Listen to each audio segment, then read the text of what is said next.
Welcome to Sacrilegious Discourse. I'm husband. And I'm wife. Together, we're reading the Bible for the very first time.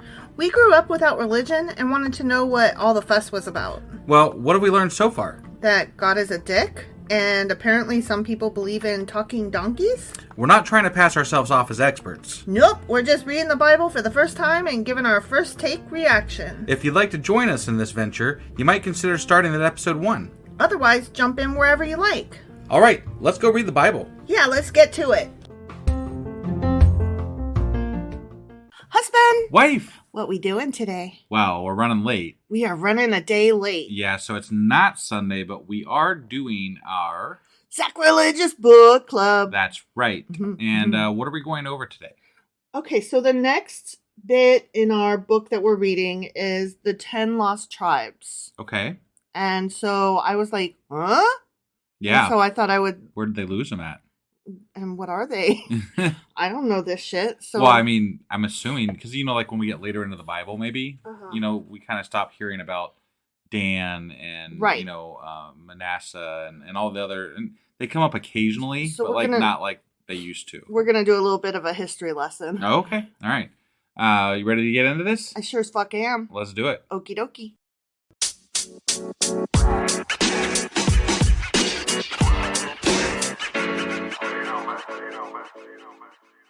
Alright, so we are hopping into our Sacrilegious Book Club. Yes. And we are reading from a treasury of Jewish folklore.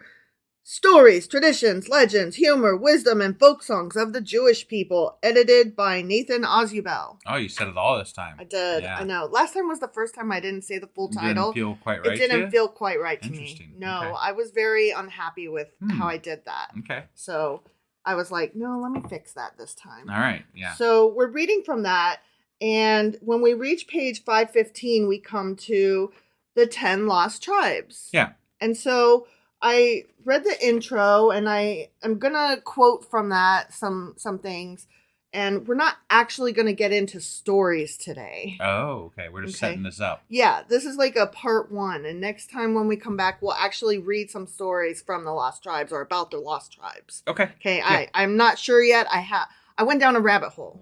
Got it. Okay? Yeah. I had to know more about these what the fuck Lost Tribes. Got it. Okay? Yeah. So, the 10 Lost Tribes of Israel. Mm-hmm. They are 10 of the original 12 Hebrew tribes, which, under the leadership of Joshua, took possession of Canaan, the promised land, after the death of Moses. Sure. Okay?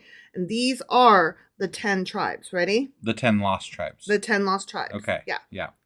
Asher, Dan, Ephraim, Gad, Issachar, Manasseh, Naphtali, Reuben, Simon, and Zebulun. Sure. All sons or grandsons of Jacob. I don't remember talking much about Zebulun. I don't. It's a neat name. Yeah. I like that. I think it did get mentioned, but it's one of those that didn't get mentioned a lot. I bet they were the first ones to get lost. Probably. Where did you go? I don't know. Fuck Zebulun. I don't know. All but Judah, Benjamin, and some members of the priestly tribe of Levi, which did not have its own territory. Right. And which may or may not have been its own tribe, or it may have been a position that others from various tribes aspired to attain. Because it changes over time in the Bible. Yeah. Originally, they were all descended from Levi. Right. But I think maybe eventually not so much. Yeah. So it became a little bit. But we don't talk about Bruno. Right. Yeah. We don't talk about Levi. Yeah. I don't know. However, since the tribe of Simon lived well within the territory of Judah, it is not clear why this tribe was never included in this list. Yeah. Okay. Interesting, right? Right. Or as a part of the northern kingdom of the 10 tribes. Okay. Okay. Uh-huh. Which I was like, okay. Also, the tribes of Asher and Reuben were never mentioned as participating in anything after the conquest, living in either Phoenicia for Asher or Moabite for Reuben controlled territory. Okay. So they probably assimilated to those cultures and they're like, bye. But yeah, and that's what we suspect happened for most of these tribes. Sure. Okay. Yep. I mean, it just makes sense. Right. Thus, the 10 tribes appears to be more of a misnomer, meaning all of the Israelites that were living outside the kingdom of Judah. Like, whatever, however many. All of those guys. Yeah. However many we call them. Right. Let's call them 10. Okay. Okay? Yeah. So, in 930 BCE, so, before times. Before the Christ guy. Yeah. Yeah. The 10 tribes formed the independent kingdom of Israel in the north, and the other 2 tribes, Judah and Benjamin, set up the kingdom of Judah in the south. Okay? You remember all that? Yep. Following the conquest of the northern kingdom by the Assyrians in 721 BC, the 10 tribes were gradually assimilated by other peoples and thus disappeared from history. Nevertheless, a belief persisted that one day the 10 lost tribes would be found. And that's still a thing. Like, I just heard, maybe, I don't know if you were aware of it, but there was a group of people, there's a tribe out in India. Dude, I'm the one that told you about that. Are you? Okay. I couldn't remember. We talked about it on our podcast. But they claimed they were one of the lost tribes. Yes. And that's why I was like, we need to talk about Bruno. Right. Yeah. We need to talk about the lost tribes. Sure. You know what? I apologize. I watched Encanto again recently, and so everything in your brain. Is like, we don't talk about Bruno. And you should watch it if you haven't seen it, because it's a pretty great movie. Okay, anyway. I think we just filled a bingo square. Oh. I think we did too, actually, because I both sang and referenced the movie. Right, yeah. All right, so Eldad Hadani, and this is a guy we're going to talk about when I get back to the book. For instance, a 9th century Jewish traveler reported locating the tribes beyond the rivers of Byssinia, on the far side of an impassable river called Sambatayan. I see, and they were just hidden somewhere, huh? Well, like I said, we're gonna talk more about this when we get into the book. Okay. A roaring torrent of stones that becomes subdued only on the Sabbath when Jews are not permitted to travel. Okay. So the only time so these people, they live hidden away over here. Yeah. And there's this roaring bit of stones that come down, stopping them from leaving where they are trapped. And the only time that they could escape is it stops on the Sabbath, and they're not allowed. Yeah, man, that's sad. Right? Womp womp. Yeah. So Manasseh ben Israel, who lived from 1604 to 57 of 1604 to 1657. Yeah, modern era. Yeah. Okay. Used the legend of the lost tribes in pleading successfully for admission of Jews into England during Oliver Cromwell's regime. Okay. Yeah. Peoples who at various times were said to be descendants of the lost tribes include, ready? I'm ready. The Assyrian Christians, the Mormons, the Afghans, the Beta Israel of Ethiopia, the American Indians, and the Japanese. And then there's also, I didn't include this because that was a whole different can of worms, but also now, not today, but like within the last 30 years, the Taliban. What? Yeah. The Taliban certainly aren't claiming this, right?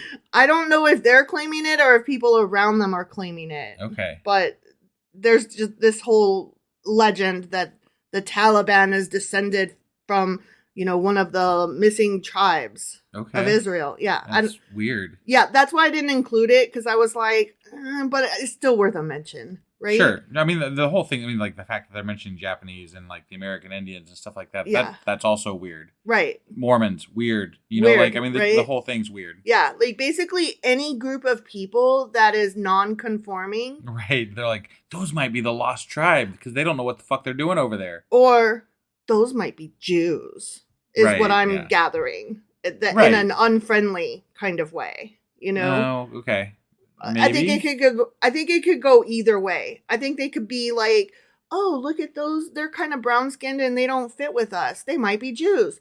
Or, well, but I think it's a way to bring them into the fold, though. Like, if you're talking about the American Indians, right? If we can say, hey, these are the lost tribes of whatever, then you're befriending that group to make them part of the whole Abrahamic religion, doctrine. I think it depends on who's making the case. Sure, definitely. Like, if they're claiming it themselves, then yeah, they would feel esteemed to be part of that group. But if white travelers are going about and they come across people they don't understand, right, I'm sure they mean it in a somewhat derogatory fashion. But again, and I'm just going to say this, like, so again, it allows those people who are Christian or Jewish to say, they might be the lost tribe. We're going to try to bring them back into the fold. It gives them a way to not hate them. Right. That's true. And try to assimilate them instead of kill them. Right. So it's not maybe all bad all the time, even if it is somebody else. I'm not saying that it can't be bad, but I mean, right. They're trying to adopt them, They're like, hey, we're going to adopt you as the lost tribe. We're going to make you be Jewish. Yeah. Go. Among the numerous immigrants to the state of Israel since its establishment in 1948 were a few who likewise claimed to be remnants of the 10 lost tribes. And that's one of the ones that you mentioned earlier that we talked about in a couple of rabbit holes ago. Yeah. The descendants of the tribes of Judah and Benjamin have survived as Jews because they were allowed to return to their homeland after the Babylonian exile of 586 BC. So they retained their wholeness as a group because they were able to remain a group. Right.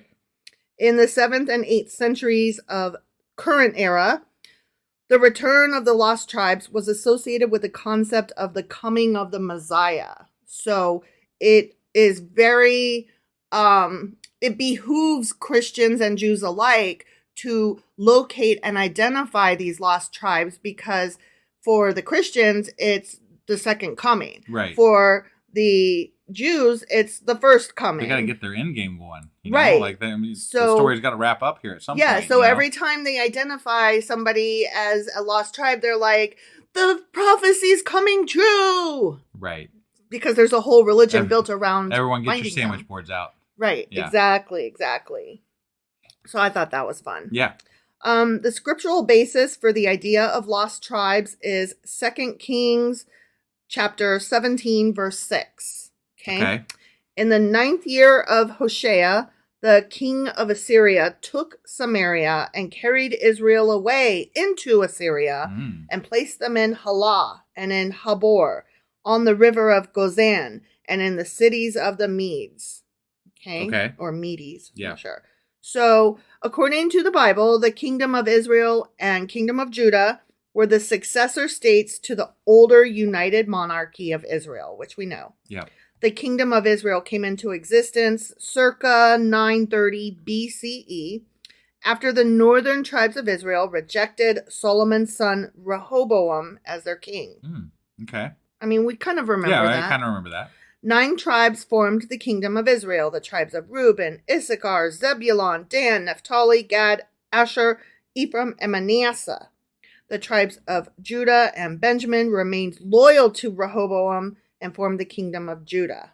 So Judah made Judah and said, Benjamin, you're cute. You're this was kind of like the whole premise of like, wasn't it Kings that we talked about where like we were going back and forth between the kings versus like it was one king on the northern side and one king on the Judah side, and it was very like confusing. At the time it was kind of confusing. Yeah. When we had 1st and 2nd Kings and then 1st and 2nd Chronicles, and then there's like these missing books of Kings of Chronicles and Chronicles of Kings. Right, yeah. And trying to keep track of who was in what country at what time, and we were like, what? Right. Yeah, that's fun. Yeah. In no way whatsoever.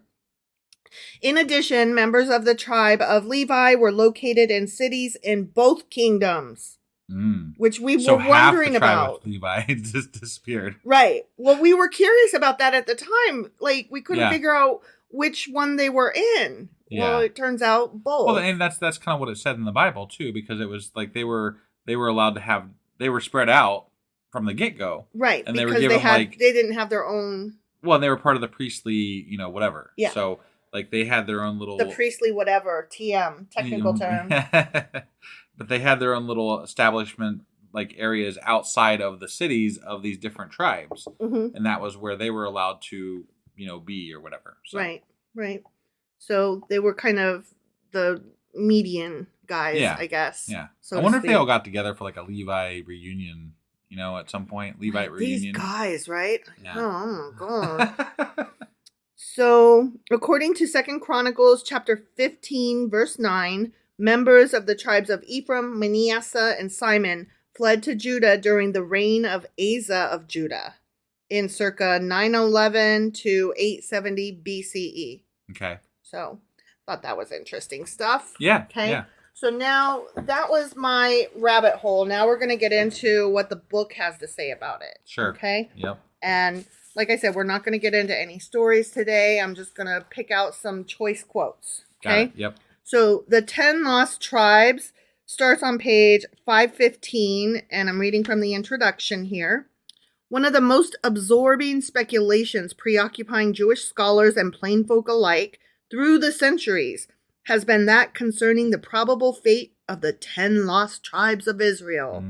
Many of the theories concerning them were naturally of the wildest sort. Naturally. The romantic imagination always takes wing in such matters.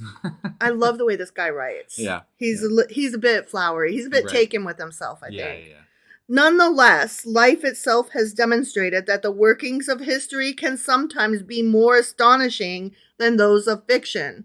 So, I mean, truth is stranger than fiction. Yeah. We really are. Like, honestly, when Trump first came on the scene and like started running and then he won that other time. Yeah, that other time. I was like, how can anybody ever write books ever again? Because we have the most ridiculous and clownish of bad guys. Yeah. How do you write a bad guy after that? Right. Like it was a real concern. Anything was ridiculous. Like I was literally upset and worried about the state of writing and being able to come up with legitimate villains. Right. So, interesting enough, whatever. Sure. Anyway, with reasonable certainty determined by the scientific methods of history and ethnology, the probable descendants of some of these lost tribes have actually been accounted for. I don't know about all that, sir, but okay, whatever you say. I mean, I'm sure, like, definitely through genealogy now, you might be able to figure out some of this. Sure. So, but, as we discovered in our dig into the what was it, an Indian tribe or something like that, that it ended up being false, but it's been too washed out. Right. Like, they were too assimilated. Yeah. There's no way to differentiate at this point. Right. So it's like, okay, whatever you say, bro. Yep. After the Jews of the northern kingdom of Israel had been led captive to Assyria, they vanished from historical view, dropped, as it were, into limbo, which I thought was like, okay. Like some would say they just disappeared. This guy says that they were, no, they still exist somewhere. Right. I'm like, I don't think that's correct. Yeah, No. Some scholars believe that they had been thoroughly assimilated by the Assyrians among whom they lived. Others, ding, ding, ding. Right, exactly. Others cling to the view that they had migrated from Assyria to different countries where they have lived in their own communities in obscurity to this very day. Like with those, falling rocks or whatever. Yeah. I'm like, that's just such a ridiculous claim. Like, what are they in the Triangle of Bermuda or something? Yeah. Like they're on the lost island of Atlantis? Yeah. Come on. Get the fuck out of here, Yep. So the tribes of Judah and Benjamin of the southern kingdom of Judah remained unaffected by all of this. And for that reason, their course in history is well known. Right. Okay. So, like I already said, they were able to maintain their groupiness. Because they were allowed to come back together. Right. Yeah. Ever since the early Middle Ages and the discovery, let me start that over. Sure. I'm going to try that again. Mm-hmm. Okay. Ever since the early Middle Ages, the discovery of the lost tribes has been announced from time to time with breathless haste by Jewish travelers. Proofs of every imaginable sort have been produced of their presence in such widely separate places as China, the Sudan, the Sahara, Azerbaijan. Did I say that? I don't crazy? know. Yeah. Azerbaijan, Abyssinia, Dagestan, etc. So those are some interesting names and places. Okay, so moving on. In early history, it was the accepted view that the 10 tribes lived in lands beyond the banks of the Euphrates. Okay. Okay, so they're like, that tribe picked itself up, linked arms, and together as a group walked over there. And they still are linked arms to this day. Like a group of Legos stuck together. Yeah. You know? Yeah. That's not how it works, but okay. This problem was dramatically highlighted at that time by the appearance of a certain merchant and traveler in the Jewish communities of Babylonia, North Africa, and Spain. This is that guy that I told you we'd read more about. Okay. Eldad ben Mali Hadani, who left behind him a record of his travels, which constitutes more legend than fact. Okay. Eldad claimed that he was a merchant and scholar from an independent Jewish state, which was situated in East Africa. He declared categorically that his country was the home of the lost tribes of Asher, Gad, Naphtali, and Dan. He himself was of the last mentioned tribe from which he derived his name. Okay? Okay. So he's just going around spreading this story. I mean, maybe it might have been good for business, you know? Yeah. That well, sounds, obviously. Right. Obviously. Yeah. I mean, a good peddler has to have a good story. Right. You know? Okay. And how do you ingratiate yourself to a group of people, you know? Right. Be their lost tribe, man. That's true. That's big news. No Jewish scholar doubted the truth of Eldad and his statements. Okay? Okay. Interest in his revelations circulated far beyond the Jewish world. Learned Christendom, too, was intrigued. Yeah. It inspired the apocryphal letter of the semi-legendary medieval priest ruler Prester John, in which he told of several Jewish tribes living beyond the river Simbatayan in Ethiopia. This is the one with the falling rocks. Yeah. Okay. From that time on, the subject of the 10 lost tribes and the mythical Simbatayan River, which threw up a protective rain of rocks during weekdays and subsided on the Sabbath, did not fade from popular Jewish interest. It was during the time of the Crusades, and the Mohammedan infidels were preparing to launch their great counter-offensive, whereupon the emperor sent his two sons, Henry and Conrad, to give battle to the Tartars and Cumanians. Okay. In his account, Matthew Paris recorded, during all this time, members of the Jews on the continent, and especially those belonging to the empire, thought that these Tartars and Cumanians were a portion of their race whom God had, at the prayers of Alexander the Great, shut up in the Caspian Mountains. Intensified attention to the subject took place in the 17th century in England. It was all due to the writings of Manasseh ben Israel, the Amsterdam rabbi who induced Oliver Cromwell to allow the Jews to return to England after their banishment from that country 4 centuries previously. Manasseh was fully convinced of the authenticity of the Simbatayan legend. He believed in those fallen rocks. I guess they liked conspiracy theories back then, too. Yeah. So. Like MAGA early days, right? Yeah. He wrote in his book, Hope of Israel, lastly, all think that part of the 10 tribes dwell beyond the river Sabbatayan or Sabbatakol. He cites many authorities in support of his belief, including the statement of Josephus that Titus himself had seen the river. Later on, after his meeting with the remarkable visionary or charlatan, the Murano Jew Montezinus, Manasseh became fully convinced that the American Indians constituted some of the 10 lost tribes. So basically, the more that people traveled, the more people that they were introduced to, the more that they were convinced that they had to have come from the lost tribes, and they couldn't have come from anywhere else. Well, because, I mean, it's a fantastical story. It sounds really cool, you know? So The question of the 10 lost tribes will probably never be fully settled and will remain forever impaled on the twin horns of fact and folk fancy. Yeah. I like that sentence, though. Right. The twin horns of fault.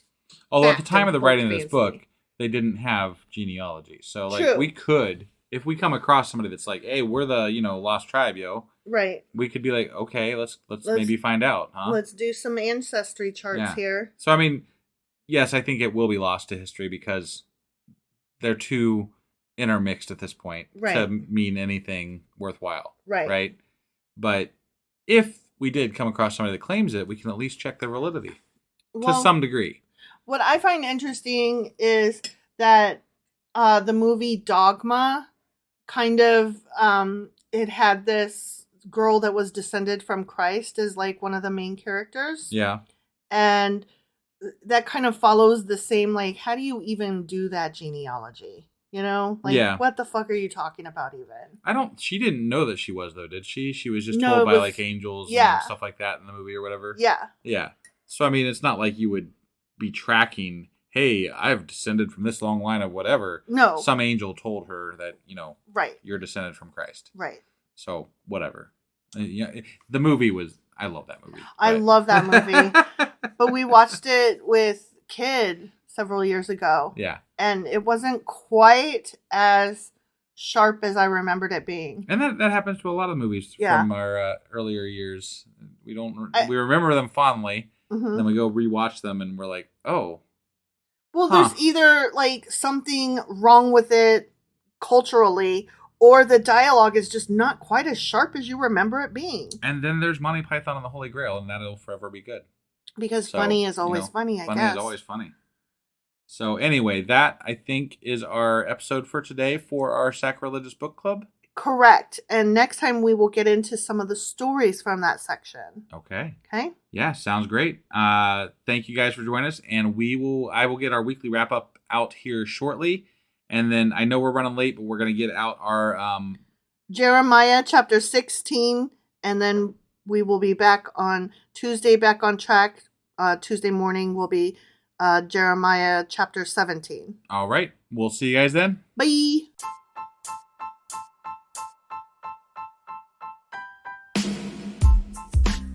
Hey, wife. I guess that's the end? But husband, that's just sad. It doesn't have to be. We are on lots of social media platforms like Twitter. Our handle there is sacrilegious_D. For D's nuts. Oh my God. Stop doing that. Anyway, we're also on Facebook, Instagram, and Pinterest. There's a link to all of our social media sites at our website. Ooh, we have a website? Yeah, it's sacrilegiousdiscourse.com, where you can also find a link to our merch shop. We have a merch shop? Yep, we have podcast-themed clothing, mugs, notebooks, and more, as well as an atheist and science-themed products. Wow, our fans should really go check that out right now. Definitely. They can get in touch with us by sending an email to sacrilegiousdiscourse@gmail.com. But before they do that, we could really use some help. Oh yeah? With what? Well, it's not free running the podcast, and we need some financial support in order to get better equipment, which will free up time so we can concentrate on our podcast and our fans. Okay, so what should they do? Head over to patreon.com/sacrilegious discourse and sign up as a contributor on our podcast. Supporters there receive additional bi-weekly episodes that we record just for our Patreon members for as little as $2 a month. Also, we'd really appreciate it if you would like and subscribe on whatever platform you're using. And Apple Podcast reviews help us out tremendously. Like and subscribe. Leave an Apple review. Join us on Twitter. Support us on Patreon. That's a lot of instructions. Don't forget to say thanks. Thanks. Okay, bye.